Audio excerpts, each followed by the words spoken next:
What's up, everyone, and welcome to episode 276 of the Aussie Gamers Experience podcast. In the show this week, War of the World, Destiny 2, Battlefield 5, Anthem, Night Trap, Trine 4, PS5 Dev Kit has been confirmed, the Force is strong, Fortnite is back, woo! COD is coming, and much, much more. Editing Lucas, let's go! This is the Aussie Gamers Experience podcast, the show with barking dogs in the background, sneezing, coughing, and all of those nice little things that remind you that this is not a paid production. Oh, and in between all of that, there's some video game stuff too. Enjoy the show.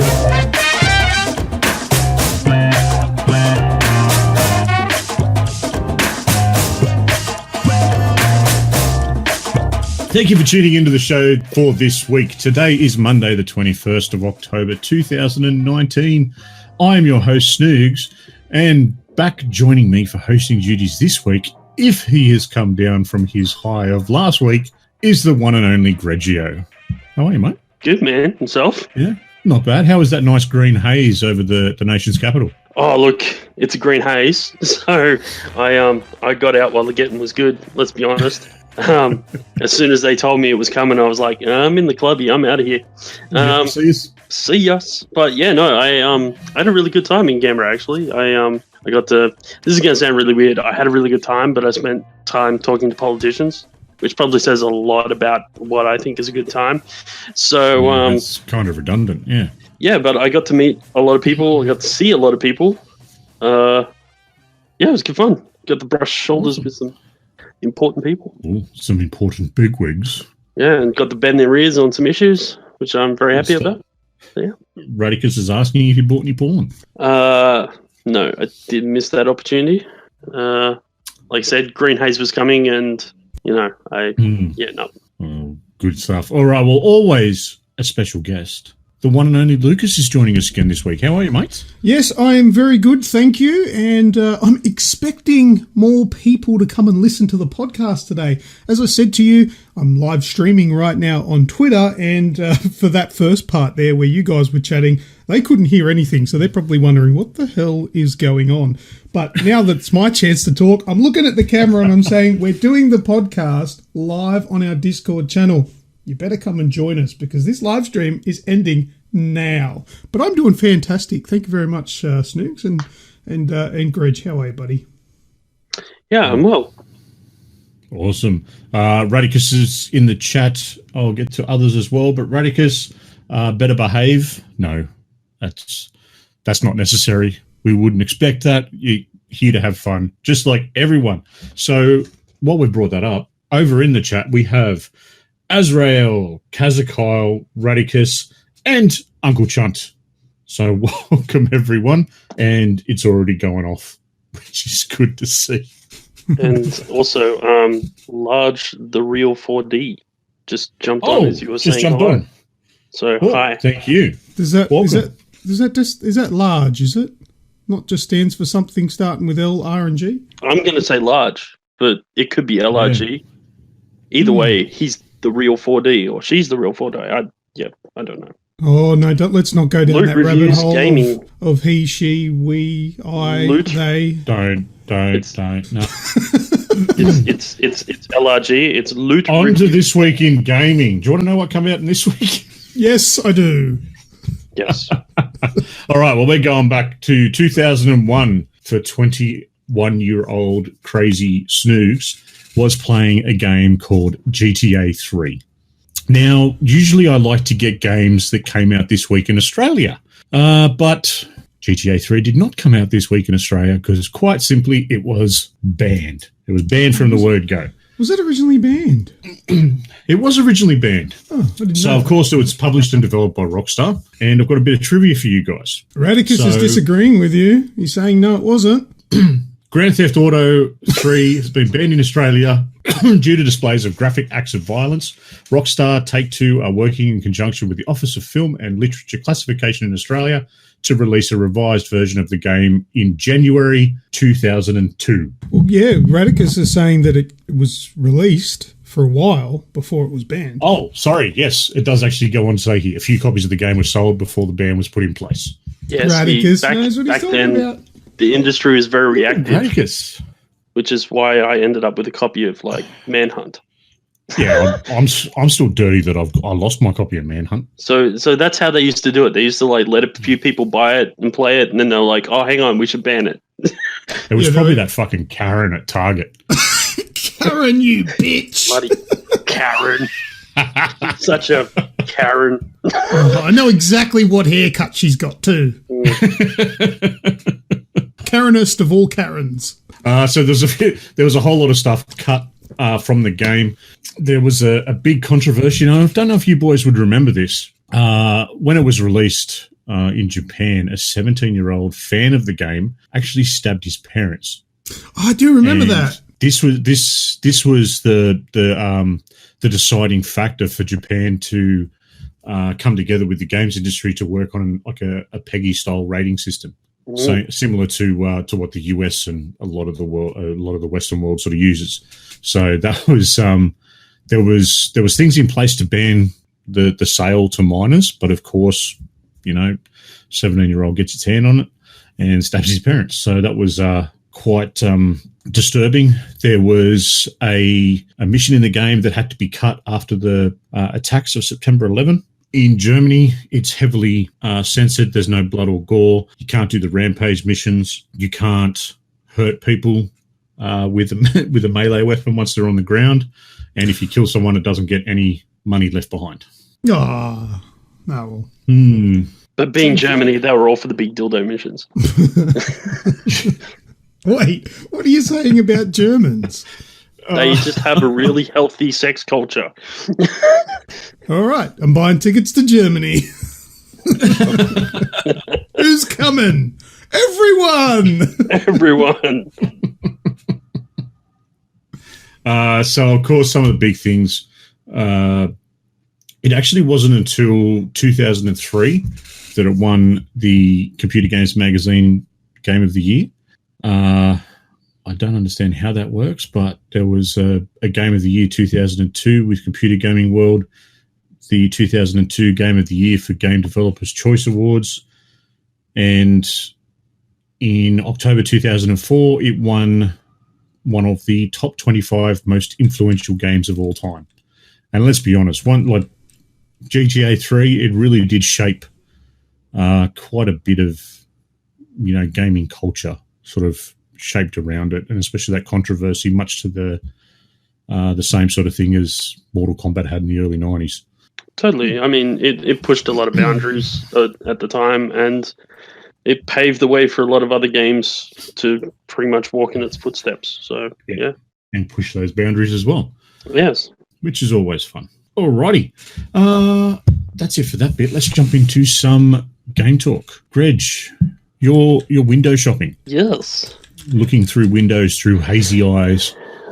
Well, as always, it's usually best to have hazy eyes when you're looking at some of these. Yep. So, and I don't think this week is going to be much better. So this week I was perusing the list and I noticed a game based on a TV show that I quite like. Oh, this is going to suck.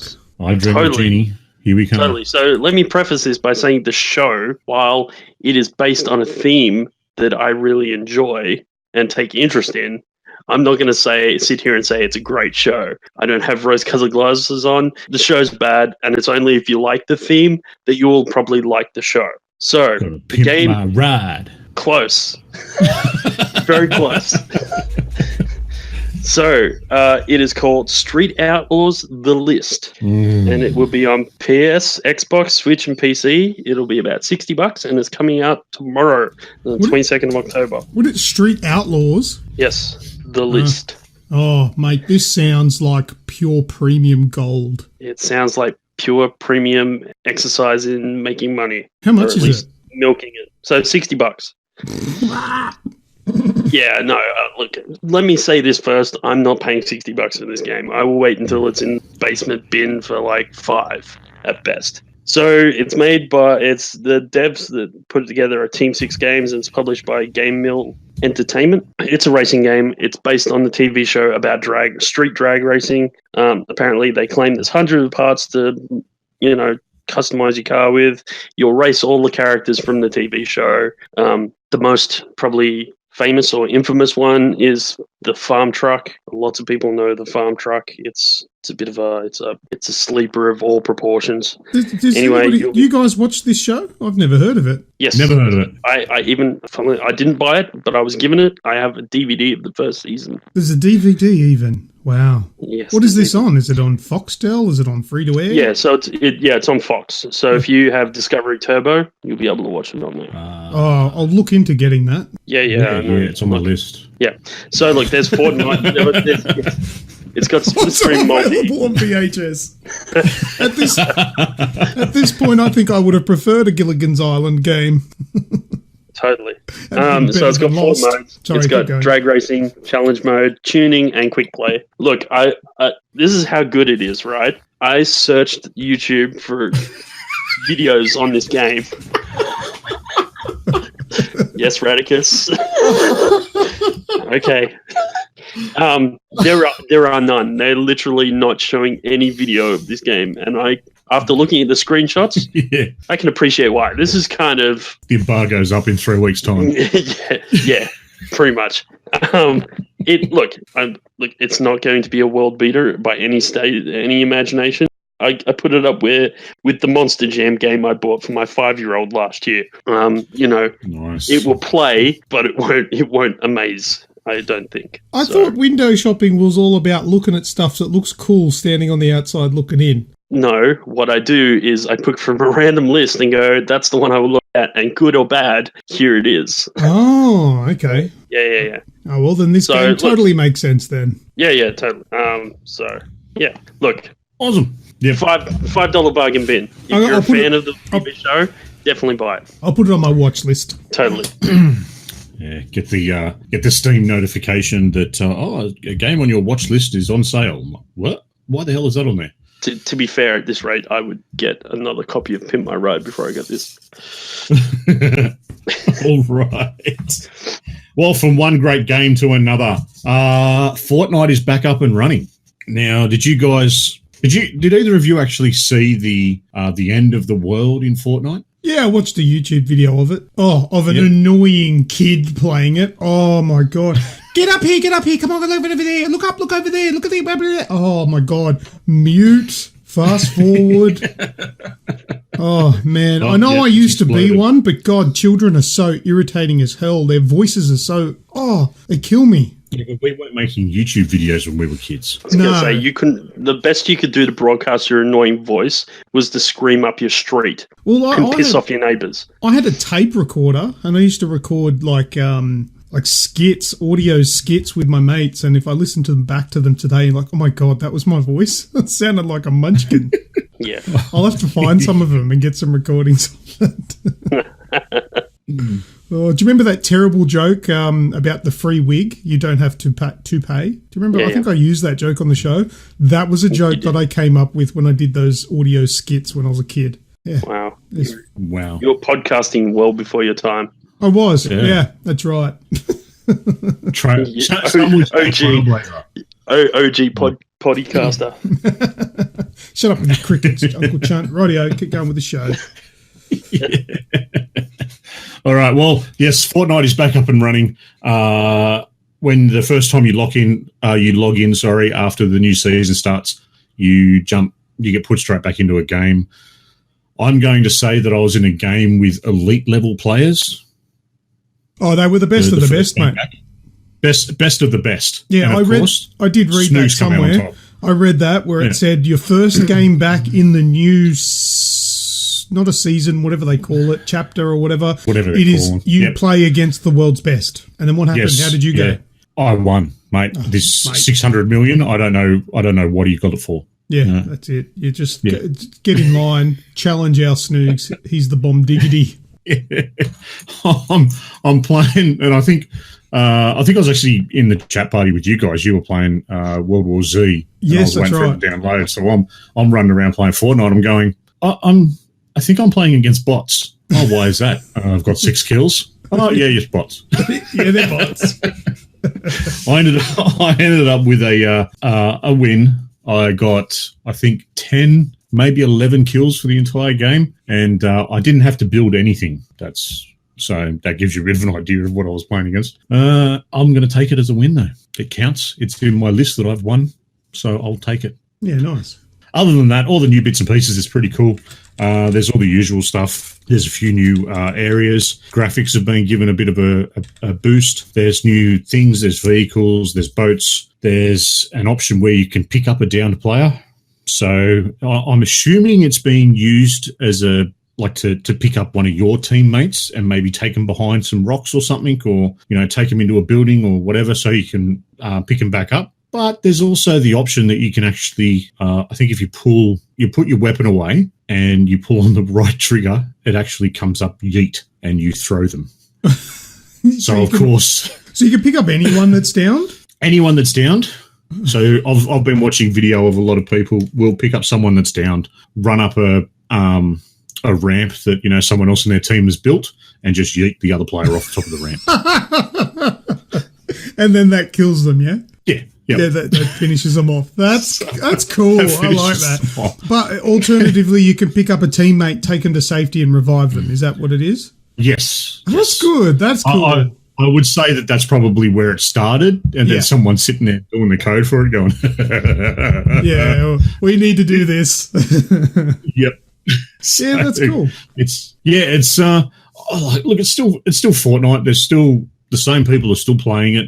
It's just got a lot of little tweaks, and it's a good switch off game. I still enjoy just getting in there, enjoy a bit of the competitiveness of it, and I suppose there's lots of little tweaks. They're doing good things. Let's be honest. That's love or hate the game, they're doing good things with it, and it seems to be working for them.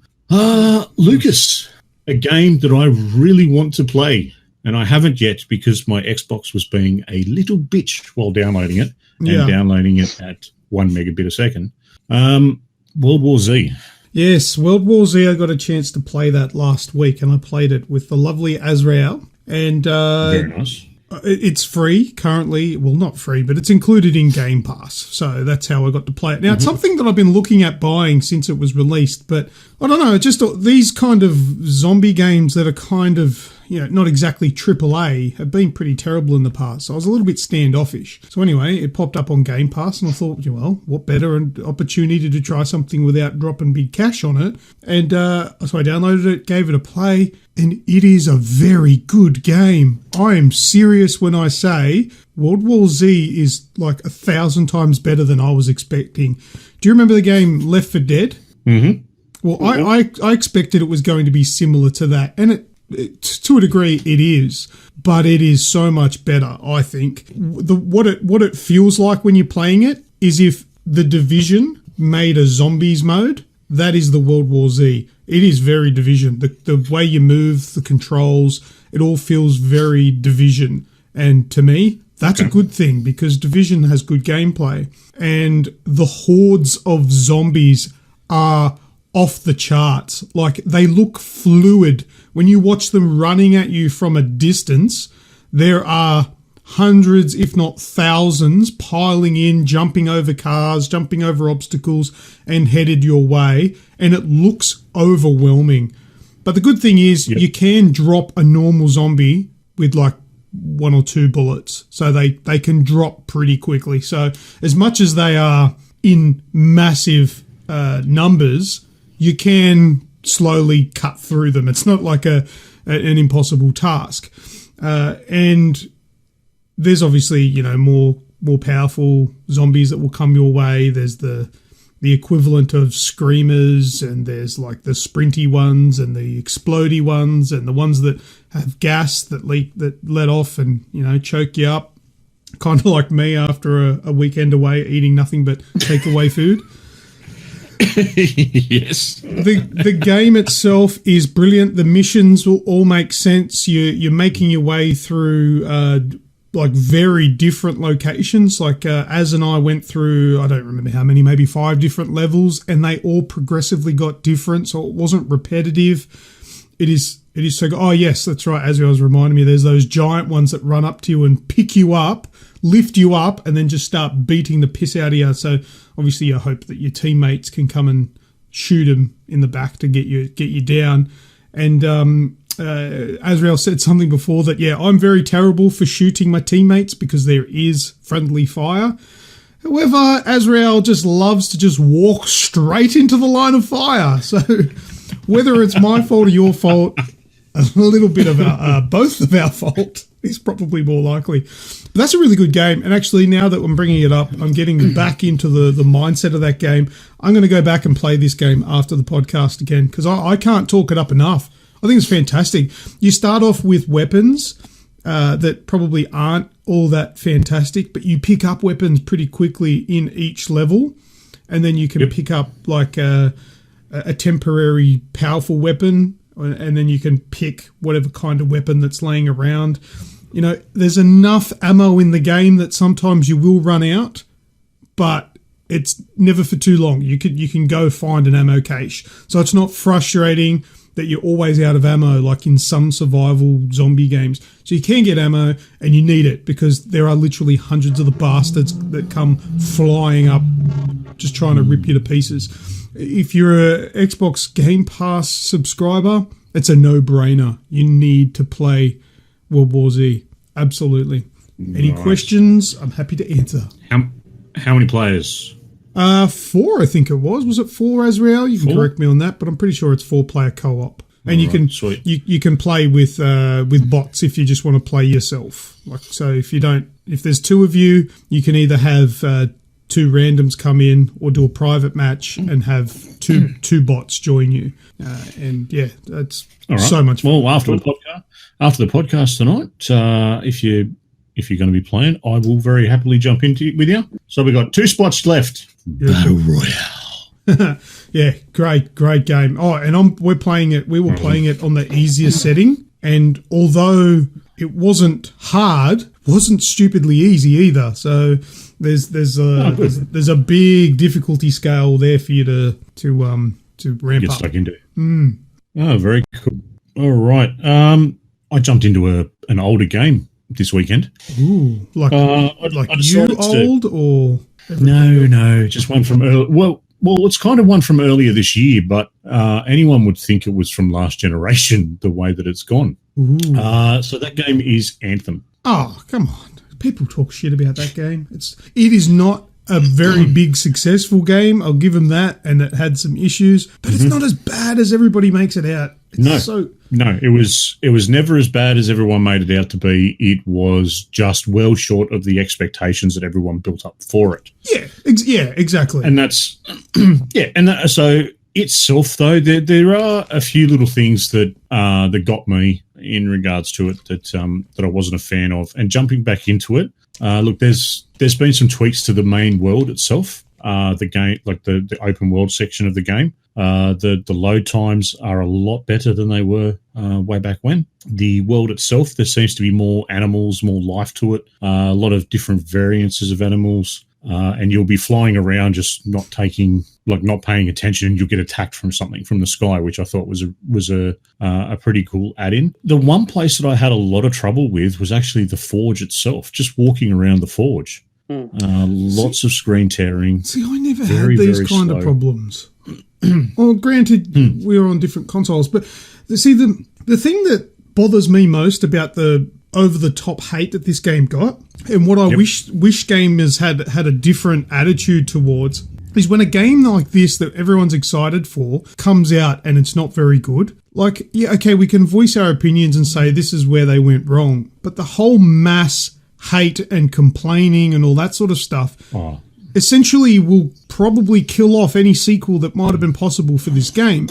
Whereas if we give it like criticism that is constructive and say like this is a great game that has these issues, then there's a chance that they may make I was going to say Titanfall. Anthem 2 might be the game we really, really want. But the thing is, there's one very big problem with that theory, though, mate. What's that? Constructive criticism does not get clicks. Yeah, well, over the top abuse for whatever stupid human response it gets clicks. People want to read about it. That's just where it comes from. Because it shits me because I liked Anthem, and although it's not the greatest game I've ever played, I think Anthem 2 could have been something really amazing. But I don't know if that'll happen. I don't know if it'll happen now. I don't think it will. I really enjoyed it. I still enjoy the gameplay. I really want to finish the story. I still haven't got to endgame in it yet. And again, the lack of support was shown. And when I say lack of support, I mean on the front of EA is I got booted 20 minutes in. And again, I got booted. And that was one of my biggest concerns the first time around. I'm running on NBN. There's nothing wrong with mine. The only time I've ever been booted from the Division is after an update when a lot of people are getting booted. I've never been booted from Battlefield 5, but every time that I got onto Anthem, I was always having connection issues. So that was still there, and that was a moment for me to go, right, that's enough. I'll turn it off. And I went and played Battlefield.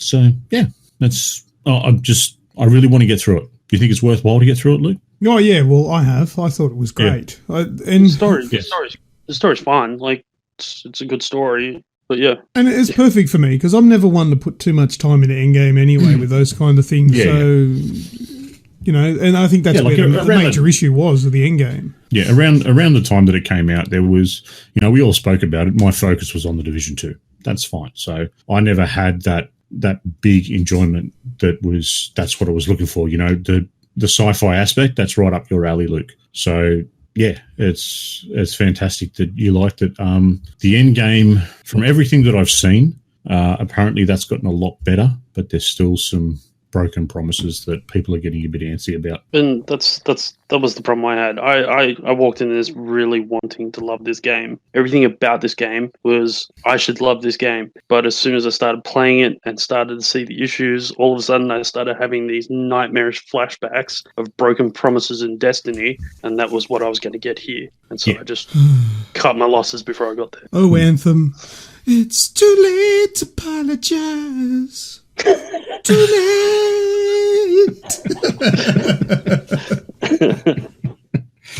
Well, the other night I was streaming as well, and good old Radicus was having a bit of alone time at home, and he decided to stop touching himself and come and play some video games with me. Wow, you got Radicus away from his genitals? Oh no, he still was. Apparently. Yeah, I was going to say probably not. So Radicus came and joined me and played some Battlefield 5, and I had an absolute ball. I think Radicus did. We were having a good laugh and a good chat as we were doing it. He probably did have a ball, one in each end. Yeah, but it's Battlefield 5, mate. It's really grabbed a hold of me again. The different modes. We tried to all these double entendres coming out. We tried the Firestorm mode, which is their battle royale. Turned out to be a shitstorm. It kind of was. There was a lot of running and waiting to, you can't play duos. There wasn't enough people doing it to come in and make a team of 4, like just randoms jumping in with us. So we were up against teams of 4, and we got a fair way through, but ended up falling towards the end of it. I think I'm probably the second or third last circle. So it was a good game mode. There was some other bits where it just got, I suppose it's like any first-person shooter, and especially competitive first-person shooters. If you don't know the map, you're going to be slaughtered. That's probably one of the biggest key elements is learning just sort of the map, the hiding, and all that sort of stuff. So there was one particular map where we were up in the hills, in the mountains, lots of snow-covered mountains, running around and just literally spawn dying because you'd spawn in at a new point in front of another player and just die straight away. But then we'll do another section, which one I've spoken about previously, which is in a railway station underground and very close quarters, lots of sort of blind corners and just that sort of sneak style gameplay, and do something like that where I know the map quite well. That was a lot of fun. So overall, we quite enjoyed ourselves, I think. Sounds like the classic excuse of a scrub. What's that? That I don't have a map. Oh, I'm definitely a scrub, mate. I do not deny it, but I have fun doing it. Yeah, see, the difference between you and me is that I am absolutely hopeless, but I don't have fun doing it. But I'm hoping that Call of Duty this week changes that. I can't wait. Yes, it's coming. How long has it been since I've been like, "Oh, Call of Duty's coming out"? Like, I think I was 6 the last time I did that. I'm pretty sure the last time I did that was actually for the Modern Warfare originally. No, I liked a few of them after that. I think, you know what? I think for me, the last time for me was probably Black Ops 1. And then sort of went downhill from there, I think. I must admit, I was excited for the Blackout in Black Ops 4. But again, I got that in a throwaway special, so I didn't buy it first day. Advanced Warfare was probably the last time it's the last time I actually paid for a Call of Duty. Well, you've got the Advanced Warfare console, don't you? Yeah, so I guess I technically didn't buy that one either. It just came with the console. So I was getting an Xbox One, and so it came with the game. So nice. That's always good. Nice. Lucas, tell us about Night Trap. Do you guys know what that game is, Night Trap? Never heard of it. No idea. It was like developed in 1987. So Radicus knows what it is. It was released, I think, in 1991, and I bought a digital version of it on my Nintendo Switch for $5. But even though it's digital, now that I've downloaded it on my Switch, if I hold my Switch close enough to my face and smell, it reeks of 1991.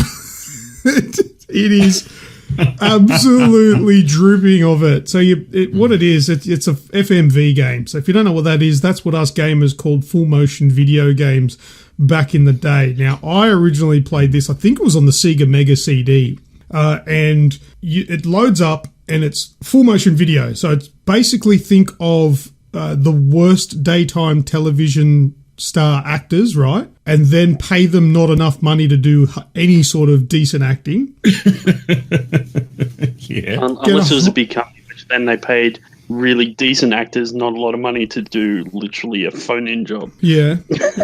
Then get yourself a whole bunch of cardboard and some hot glue and make a set. Pay the local high school to make it. And then you get you put it all together with different camera angles and you film. I haven't finished the game, so I don't know how long it goes for, but let's just say there's about 30, 45 minutes worth of footage, but all from different angles.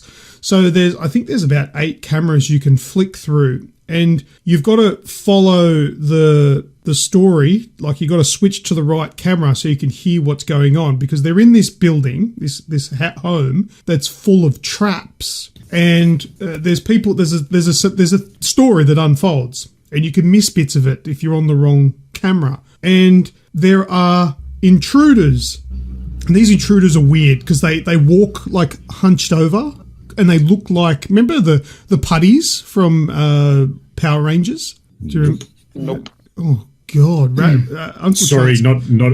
I know he's rolling at the moment. Yeah, Uncle Chunt's going to be a bit disappointed by that. But anyway, the putties, kind of like foot soldiers in the Ninja Turtles and that. Anyway, they're dressed head to toe in black, and they walk hunched over, almost like really, really bad acting for sneaking. Anyway, when they walk into certain areas, and this is all video, it's not like they're not 3D characters on the screen. They're all real people. When they walk onto certain areas, you get an indicator that comes up red, and you have to press a button to activate the trap. And if you've done it at the right time, the trap will activate, and then it'll play out. It'll quickly switch the video to another camera angle, which will show them being captured, right? So you've got to go and you've got to capture as many as you can. If you don't capture enough, then the mission fails. You're part of some elite group that's trying to stop what's going on in this house, and that's what it is. You're watching that. There you go. You can see it in the chat. That's the overlay. That's the original one. I think it's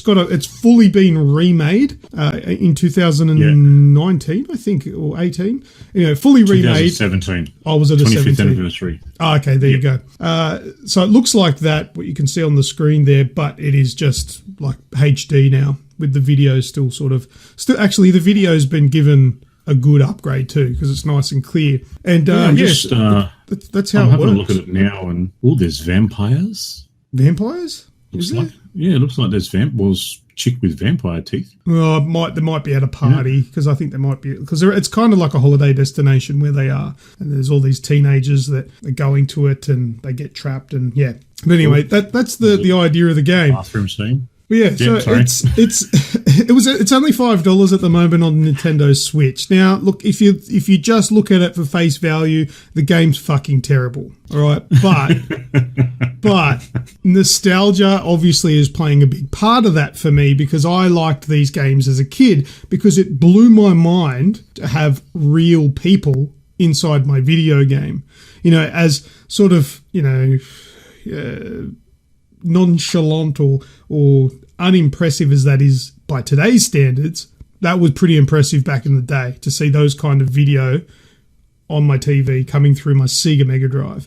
So, that sort of boosts my opinion of the game. So, yeah, any young person today might play it and think it's absolutely rubbish, but it's actually pretty cool. If you give it a bit of time and work out how to play it and see how it works, and you can pick, like, if you fail, you literally start from the beginning again and have to go through the whole process. But the thing is, because there's so many different rooms, you'll try it a different way and you'll get a different part of the story each time. So it's not as repetitive as it sounds. $5, totally worth it. Totally worth it. But yeah, that's Night Trap. There's a couple of these games that are similar like this. There was another one, I don't remember the name of it. Radicus might be able to help me out.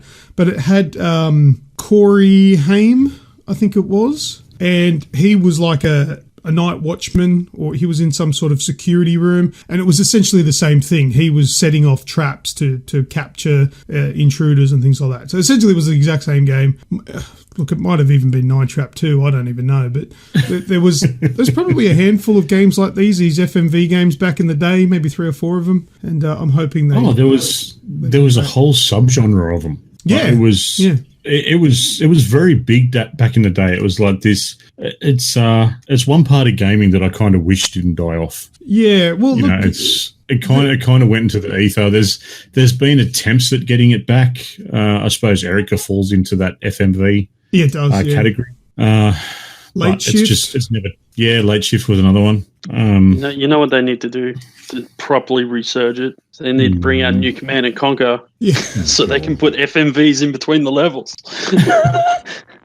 Yeah, because that was gold. Yeah. Yeah, well, Uncle Chunt has said Five Nights at Freddy's is kind of like this, and I haven't played it. From what I know of Five Nights, is that it is similar to this kind of game, but it's not FMV though. I don't know what's so good about Five Nights at Freddy's. Like I'm not saying it's not a good game or anything, but it's like the topic of choice at my eldest kid's school. Oh, children love it. Children, I think it's hardcore stuff for kids.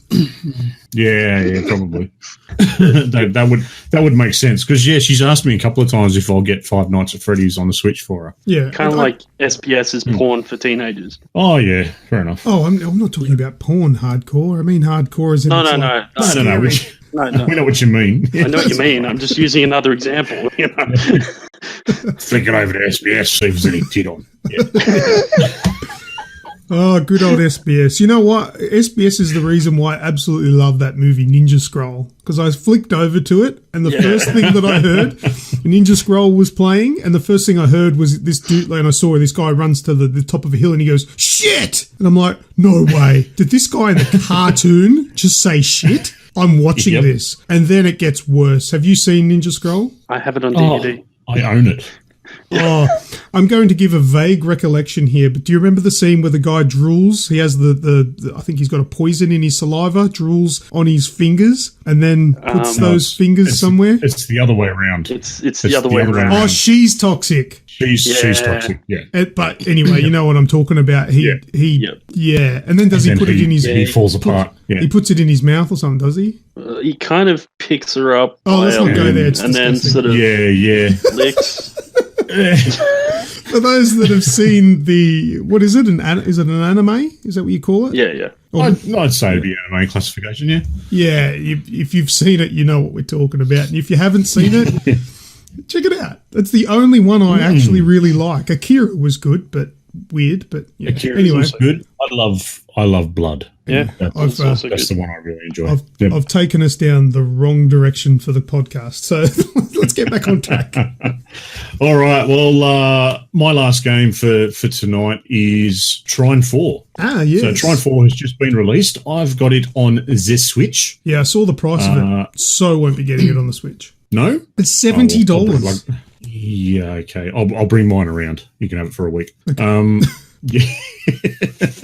So Trine 4, I haven't actually played the original Trine games. It was something my brother picked up and was always raving about it, but it was just not for me, being that I'm not real crash hot at sort of platformers. This one, though, I seem to be going pretty well. So you play as the trio, Amadeus the Wizard, Zora the Thief, and Sir Pontius the Knight.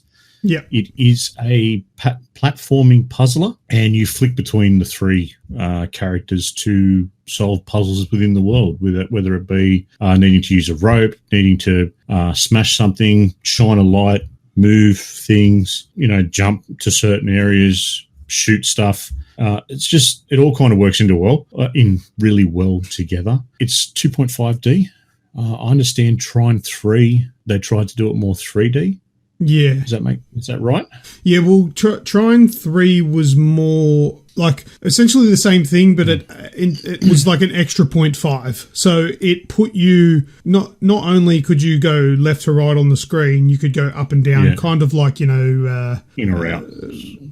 Or Streets of Abe's Rage Odyssey? And stuff like that. Oh, okay, I get you. Yeah. No, Abe's Odyssey is 2.5D. Yeah. Well, so far, I've only been able to go left and right. Yeah, well, that's with Trine 4. They've gone back to its original kind of game. Oh, Radicus comes to my rescue. Just going back to, I said Corey Haim was in that similar game. It's called Double Switch. That is the one. I want them to bring that one out. Sorry, keep going with your game. No wonders. So Trine 4, the sub. I can't for the life of me remember. I've written it down somewhere, but it's not here. The Nightmare Prince. That's right. Oh. The subtitle for it. So the Nightmare Prince. So the prince is probably one part student, one part guinea pig in the alchemist lab. He escapes, but what he does is he takes a whole lot of this magic with him, and it's nightmare style magic. So you've got evil creatures that will come out of it, and the prince is pretty much running away. The three heroes, so to speak, are tasked with going and getting the prince and returning him. And, of course, any time the prince gets upset, he unleashes some more magic, scares the shit out of him, and runs away. This game is absolutely beautiful. Yeah, well, I've played all of them, and they are good-looking games. Yeah, and it really works. I'm playing it on the Switch.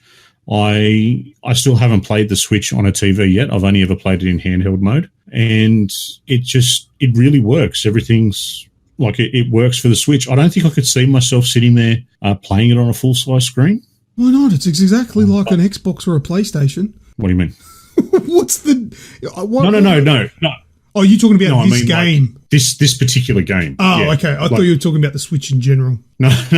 Just Trine 4. It kind of feels like it's designed for this sort of gaming. Sitting there, being involved in it. I've put my headset on and just played, laying on the couch and getting really involved in it, really involved in the story. It's all acted out. It's all pretty basic. Like there's not massive animations in it or anything like that. It's all very just sort of basic level for it, but it's all very well done. So I'm about halfway through it now, I think. Yeah, nice. So apparently it's about 10 to 15 hours long. I'm at about that 5 to 6 hour mark, so it kind of feels about halfway. But yeah. Look at us switching it up this week with a bit of Switch love. I know. It's been one of those weeks where I've just enjoyed chilling on the couch.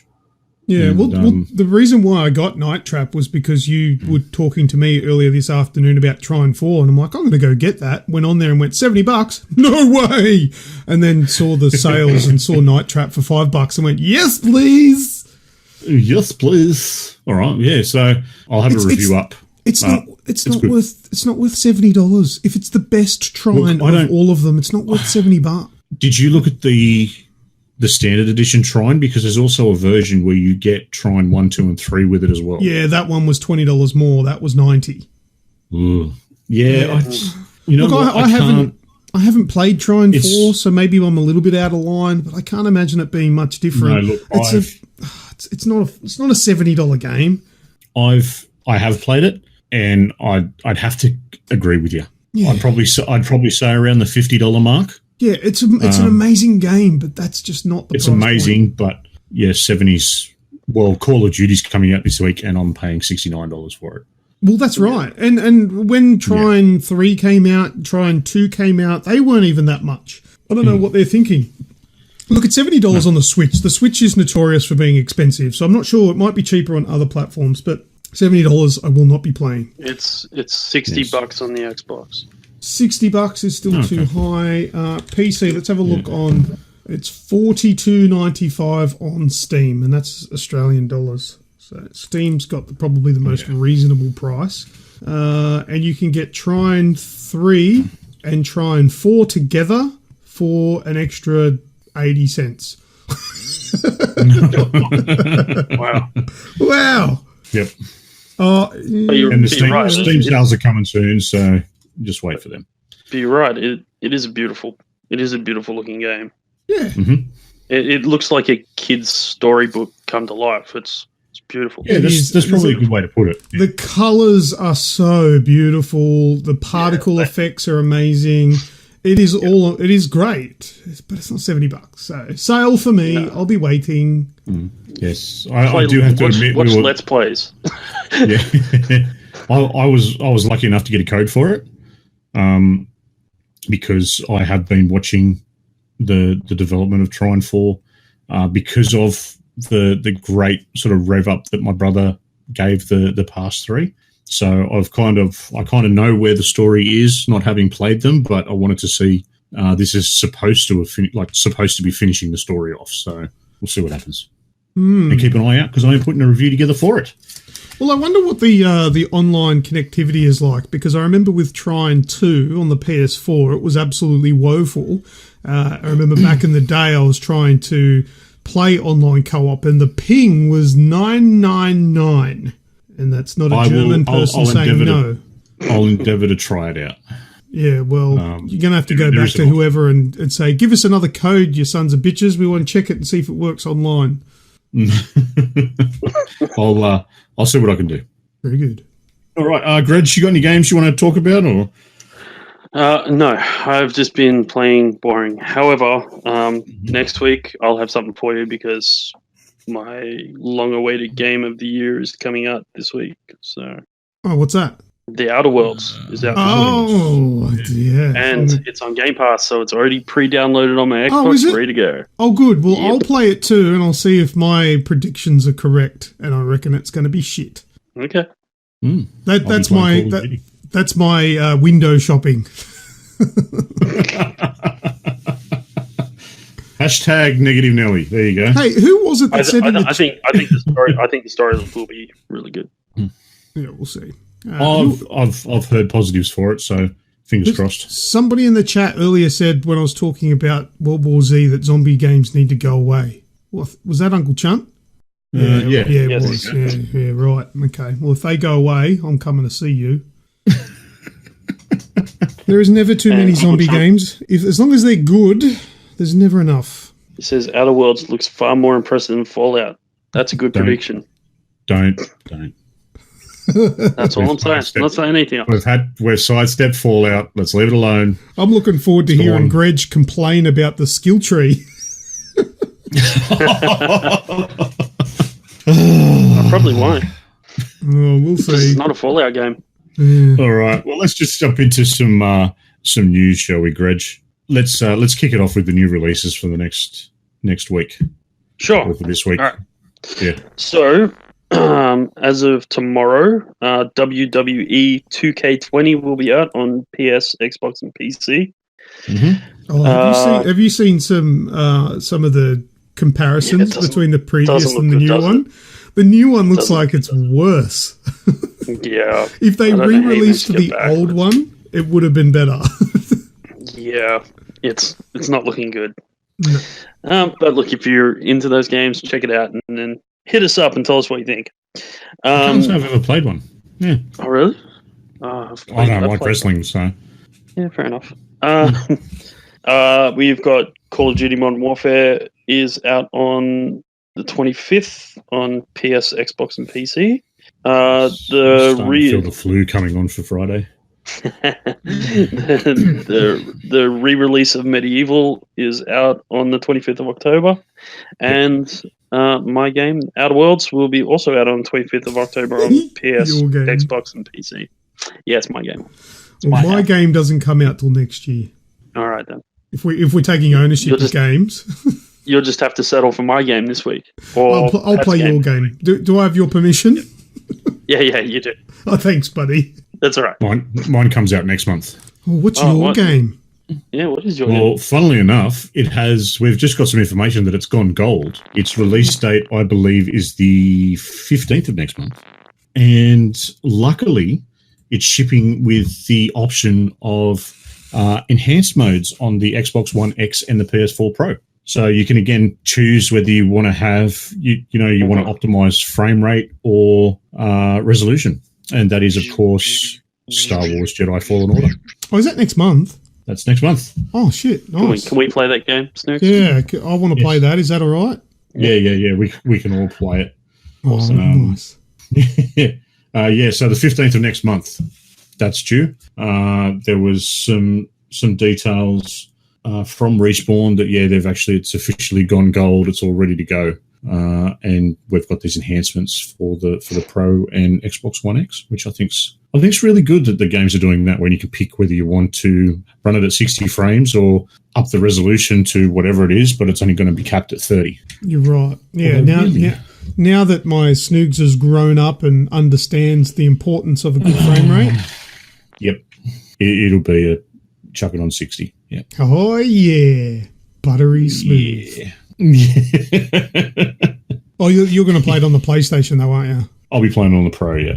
Yeah. Okay. All right. Well, commiserations. Yeah. Buddy. So I hope you have a good time. I don't have any details of how it will run on the standard consoles. So I haven't seen anything in regards to.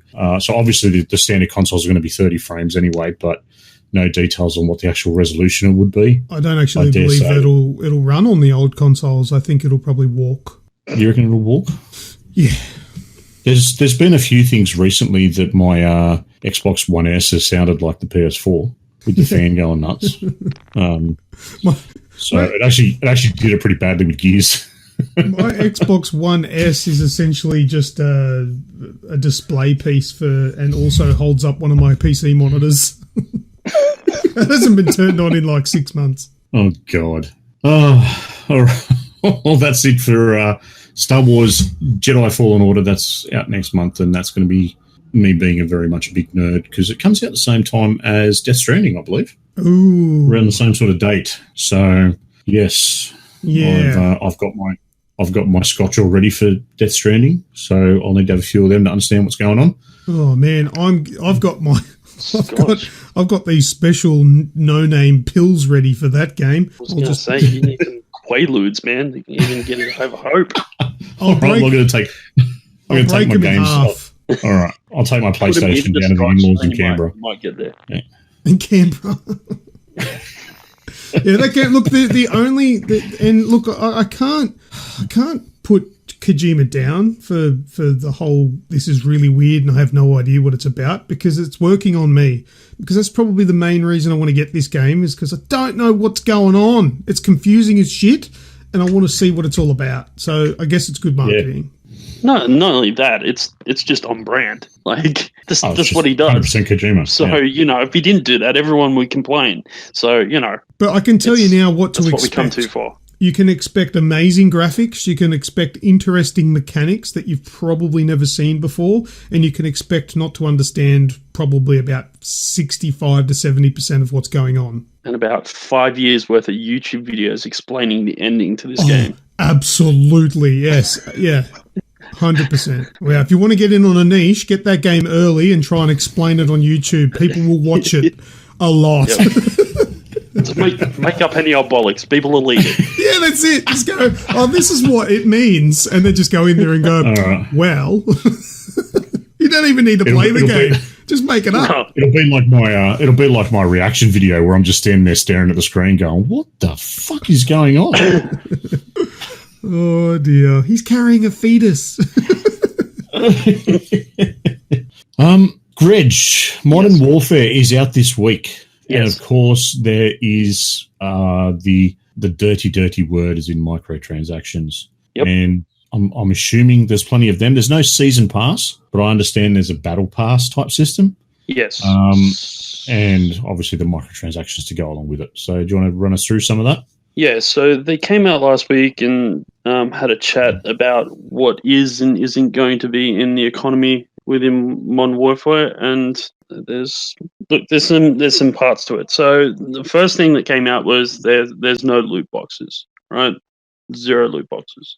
Now they're saying that it's their choice, but let's be honest, with the way that governments are pushing at the moment, it's probably just a future-proofing of the game as opposed to anything else. They have said that all the new maps and modes that are introduced after the launch will be free for everyone on all platforms to play. Except for Spec Ops, because that's PlayStation only. They said it'll go live simultaneously on all platforms, and there was a phrase, and I don't really understand what it means, especially seeing as though you've pointed that out. But they said Xbox and PC won't have to wait for time exclusives. I don't get what that means. They can't be time exclusives if we don't have to wait for them. But at the same time, so I don't understand what that phrase actually means. Do you think it might mean that, say, because it's crossplay, right? Yep. So if you're... Okay, so you and Lucas are playing on the Xbox. Yep. And I've got the PlayStation. Yep. I go and start up a round. So we're all in a party together. I start a round of Spec Ops, and you two come in with it as well. Do you reckon that could be what it means? Look, possibly. Like you can't play it on your own, but you can join the map or the round type with me, so to speak. But yeah, I think the developers were probably thinking, well, if we're not going to give the PlayStation, proper specs, and we're going to downscale everything, and they're not going to get 4K, they're not going to get proper 60 frames, we'll give them a little bit of exclusivity because they're on the underpowered console. Wow. Is that what that's all about? I don't know, but I'm hearing the bitch just drip off that. Oh, wow, that was... What do you mean? All those flavors you could choose from, and you chose to do that. Yeah. Anyway. Oh, so much salt. I need a drink. Yep. No, what are you talking about salt, man? I've got a PlayStation Pro in my lounge room. I love it. It's a great console for playing exclusive games because I can't play them on anything better. So how come you're going the One X as opposed to the PC? Because my PC doesn't have a comfortable lounge in front of it. And that beats. That trumps frame rate any day of the week. That's a selling point, yeah. We finally found something that Lucas values over frame rate. Yeah, comfort, absolutely. I have to admit the chair that I've got in here is quite comfortable, so I'll be happy to sit in here and play it. Yeah, my chair was quite comfortable when I bought it, but my fat ass has destroyed the cushion. I feel like I'm sitting on like a piece of concrete with 2 bolts jabbing into my ass cheeks. It's great. Good chair. Yeah. Fair enough. 10 out of 10 will buy another. So, as you alluded to, there is a Battle Pass system coming. It won't be available at launch, but shortly after.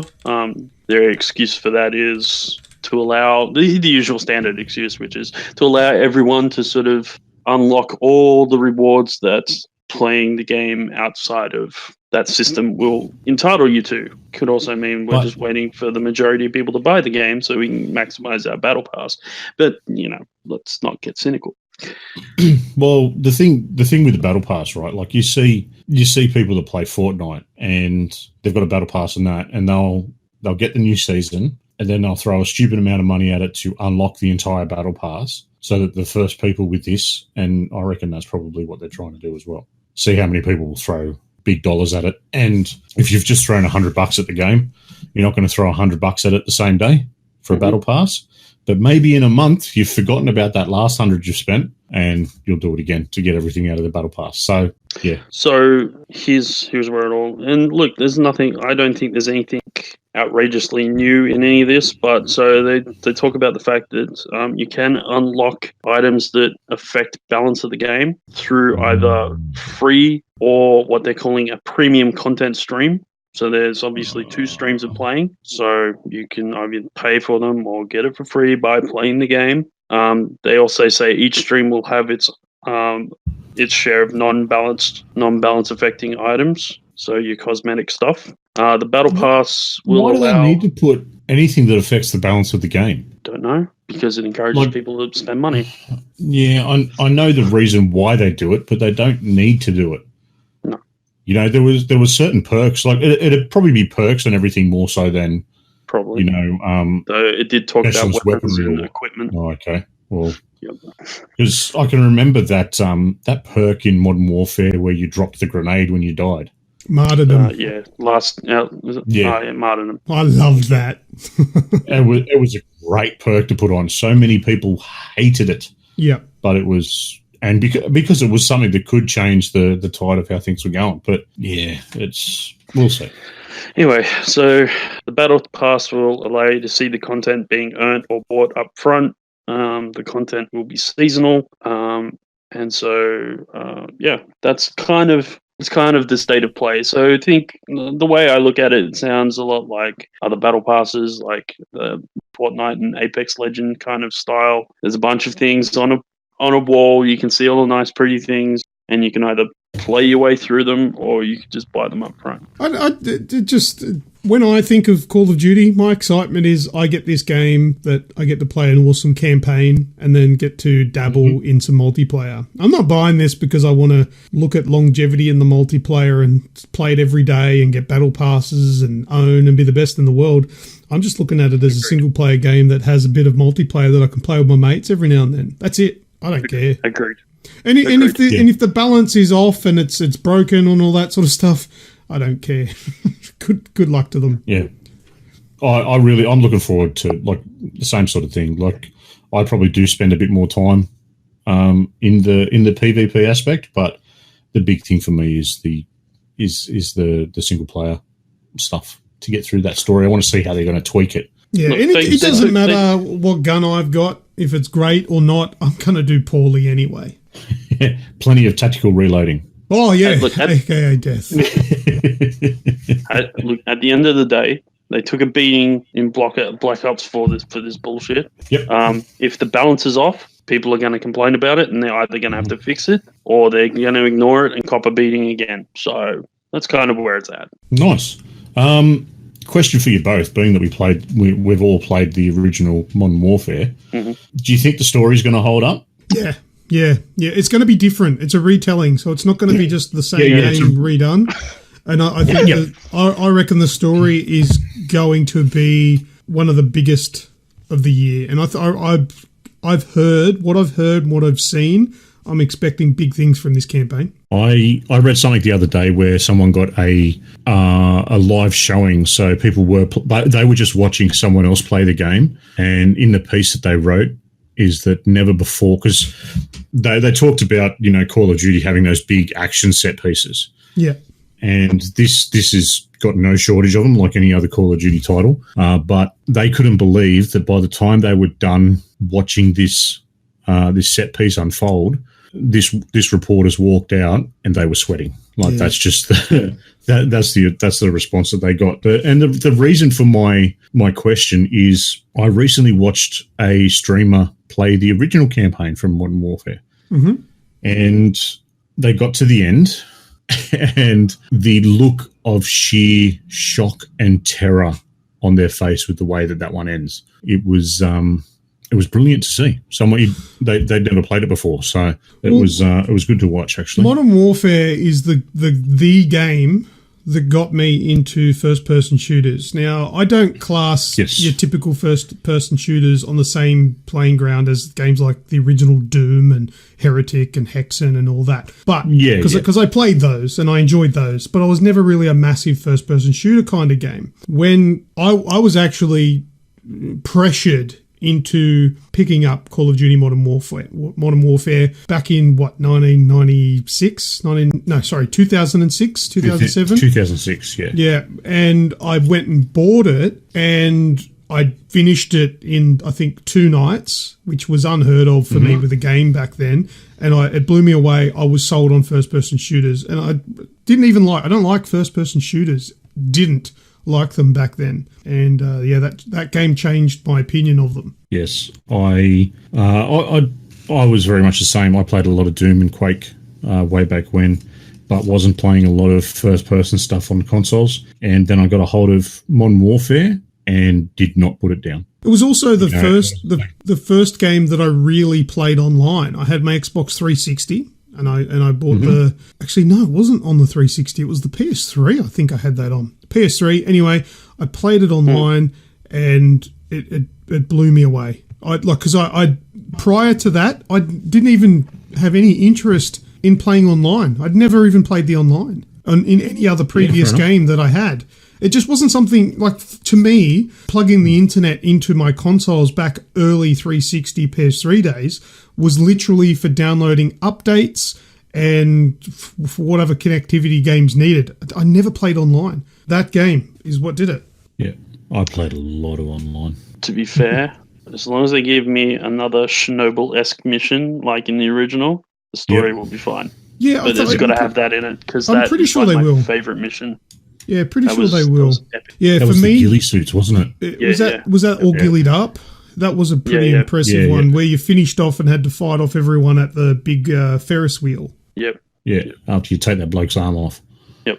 Oh, yeah, what was his name? Started with M, I think. Malik? Makarov? Makarov? No. Makarov was the bad guy in the second one. That's probably who I was thinking of, though, but that's not right. But yeah, you blow his arm off. But yeah, just getting that whole first part of that, crawling through the grass. Oh, so good. Team Fortress on dial-up. Wow. Giddy up. Yeah. Old school, bro. Even I did that. That was good. I was only tense because I don't think I ever really stopped playing first-person shooters, like picking up Doom to Advanced Warfare. I think I just played first-person shooters that entire time. When I think about it, I was trying to work out where my gap was, and that was it. See, for me, it was all about third-person action, so I was a big fan of Metal Gear Solid, the original Metal Gear Solid, that one with Logan. What was his name? Siphon Filter and Splinter Cell. I was all about those games. I like to see my character. That's what I didn't like about FPS, is that you can't see your character. So it was just wasn't as cool. Wasn't as cool for me back then. But anyway, taste buds change. All right. Over in the Discord, I'm just dropping in a couple of pictures. So wrong one, dude. That's the nudes. No, just kidding. So I don't have nudes of me on here. The bloody computer is free. Ooh, that's got nice curves. So this is, of course, the pictures for the PS5 Dev Kit. So we spoke about the pattern for it being leaked online a little while ago, and there was sort of some and ahh, and there was someone that I don't think their Twitter's actually back up yet. They said, "Yeah, I've got one of these in the office," and then disappeared. We've now had a actual photo of the Dev Kit leak online. So of course, there's some stuff in the top left-hand corner that's prototype, not for sale, and all the bells and whistles that you'd expect from a Dev Kit. Lots of USBs, lots of lights indicating what's happening, different cores that light up, a slot for the disc. But the big thing is, of course, all the ventilation. And what do you guys actually think of it? I'd actually like that if that turned into a production model. I like the look out of it. I'm sick to death of seeing so many of these fake renders that look sick for then the main thing to come out, the real console to come out and look boring. Mm-hmm. Yes.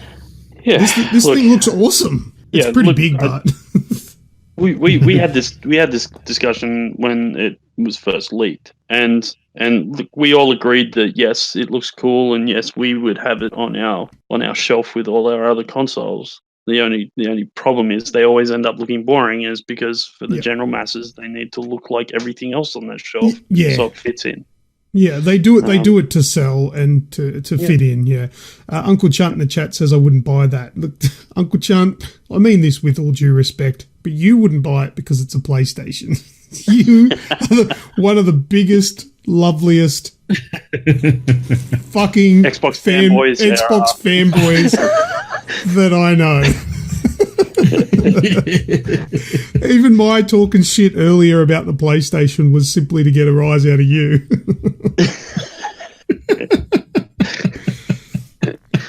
You didn't even buy a PS4. Man, you're missing out on some good shit not getting PlayStations. But anyway, to each their own. But this thing, if it came out looking like that, yeah, I'd be happy. But yeah, there's a lot of people that wouldn't. I'd be happy. I think all the extra ventilation makes it look like a bit of a beast. Like it's going to need that sort of, like it's all there for a reason. So to me, it looks like, you know, the reason that it's come, like just looking at how it's set up, it would be that the vents are air's coming in from the sides and being blown out the front. So I don't know whether that's a specific design thing to stop the back of it heating up or whatever. You think about where we put our consoles, the back is usually close to a bloody wall. It would make sense to blow the hot air out the front, not the back. Yeah. Because that's where the air is going to get the best chance of escaping. Or, you know, I'll say that this design, like, it does look cheap and nasty, mind you, because it's just a dev kit. But that design, but, you know, prettied up with better looking materials, and obviously the front panel without having those screws on it would look a lot better. But overall, I like it. I think it's good. Yep, I like the render, the way they've put the render together as well. Yeah. So that could work. So I reckon probably a couple more weeks, and we'll actually find out a bit of information about it. So the PlayStation experience is due to go off it's mid-November, isn't it? Usually December. I haven't really heard much. December, is it? Yeah. Okay. Oh, look at this. It looks like an industrial Valve Studio guitar amplifier. Yeah, that's fair enough. I'll pay that. Well, maybe it's on the run. Looks like an old dial-up modem. Yes, it does look like an old modem. It does, doesn't it? It's very modem. Yes. Yeah. Awesome. Nice. Maybe that could be the startup noise when you turn it on.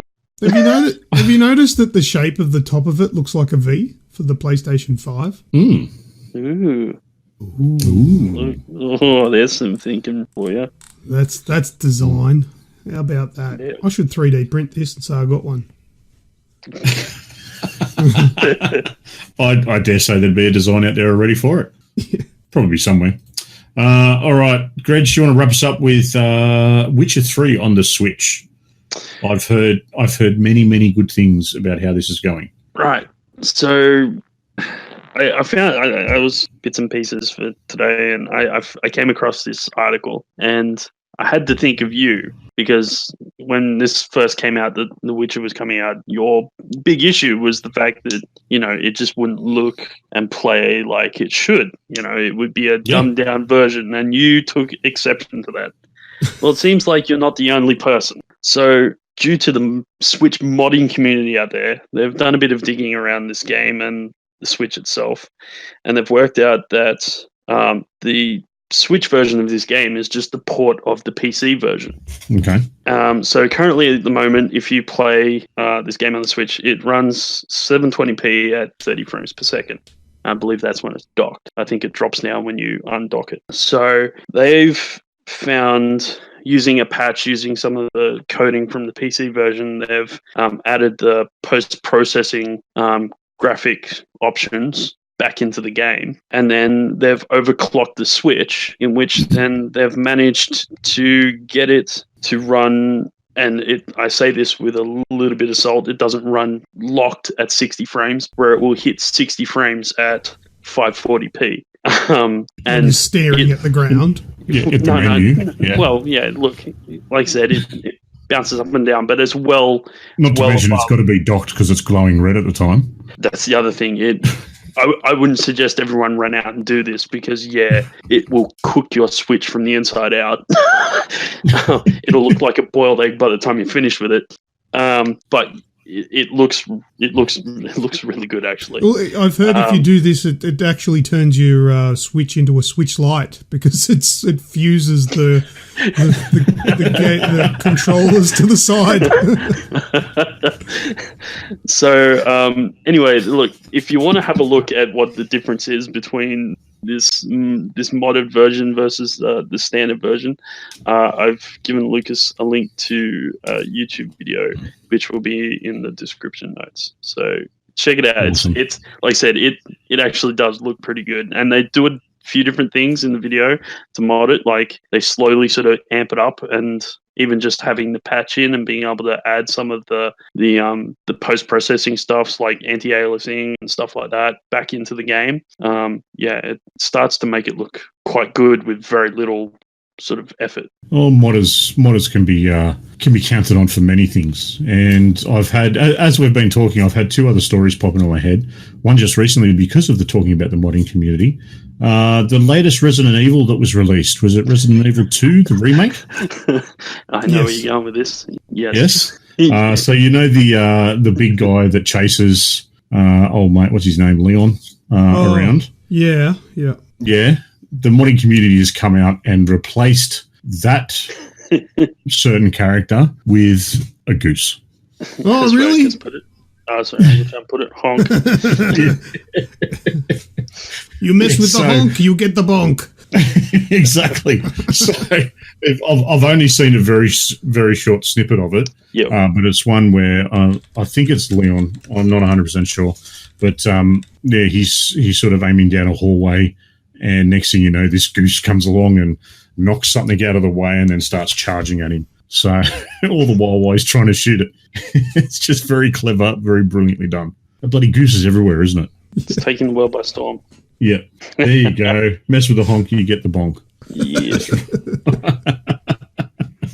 And the other thing that popped into my head, currently on Apex Legends, there is a special timed and themed event for Halloween. This is the time of year where a lot of those themed events are coming around. There's some details about a few others that are up on our website at the moment. But the Apex one I wanted to talk about because it's actually pretty cool. So what happens is you fly into the map as you would normally.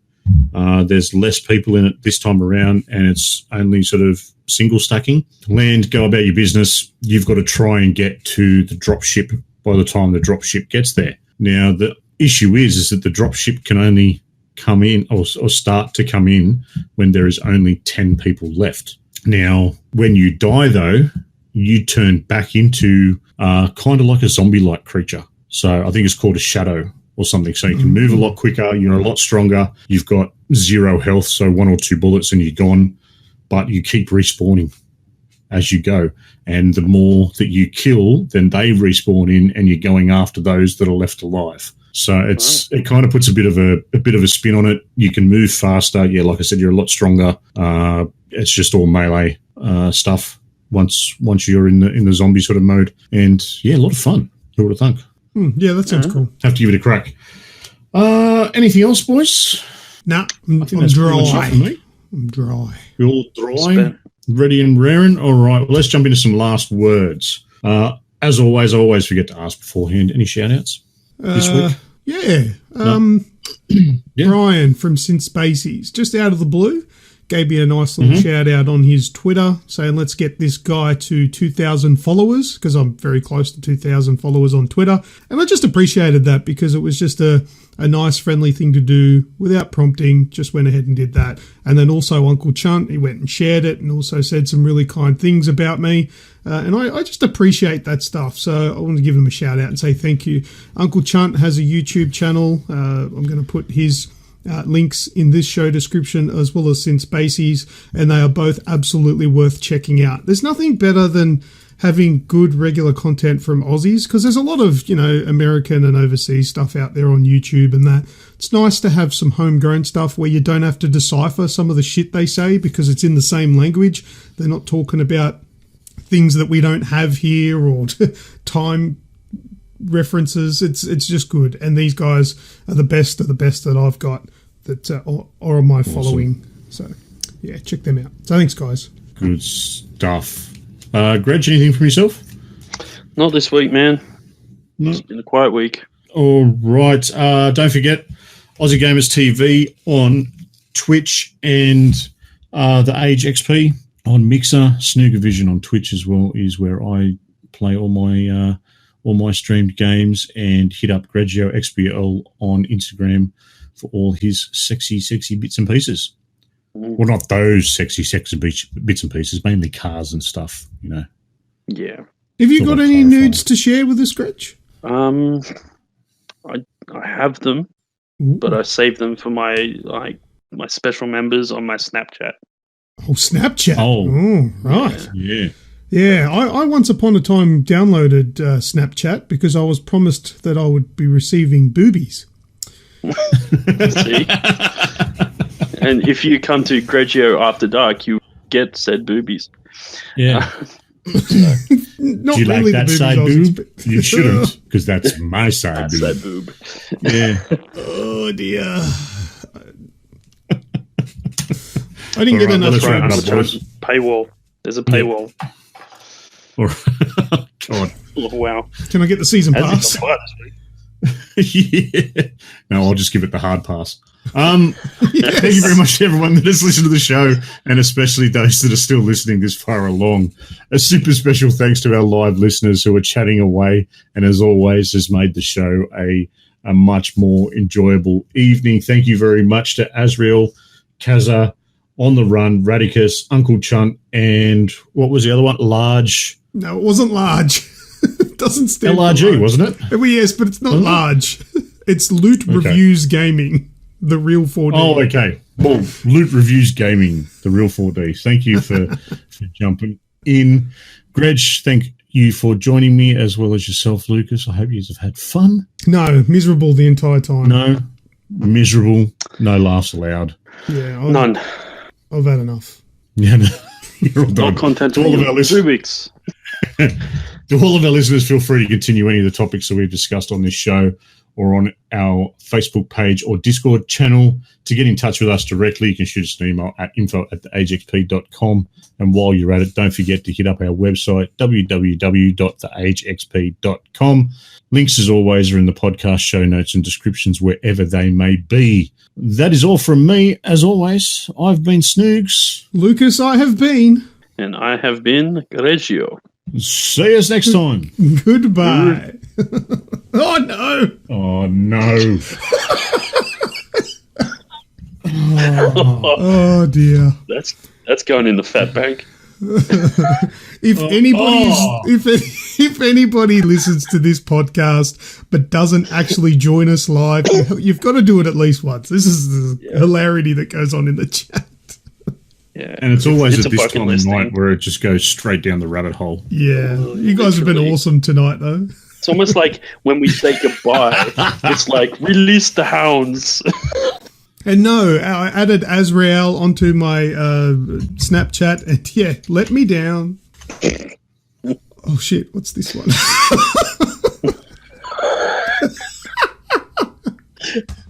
Righto, that's the end of the show. Does anybody listen to the show this far along? I don't know, but if you do, join our exclusive Discord club known as the Agents of Age. Just join our Discord channel using the link in the show description and comment the phrase, "I came here to party," and you will gain Agent of Age status. Subscribe to this podcast using the links to the things in the show description notes, and if you are listening, know this, we love you.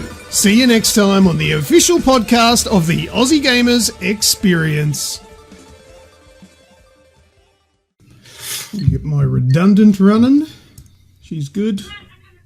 Oh, what was that? The witch, one of the witches of Eastwood. God, I think it whatever was. it's I might have to called? shut the door because someone's cackling in the background. That's a cackle. That's exactly the word for it. Somebody is a cackling. Every day I'm cackling. Do, do, do, do, do, do, do. Jesus.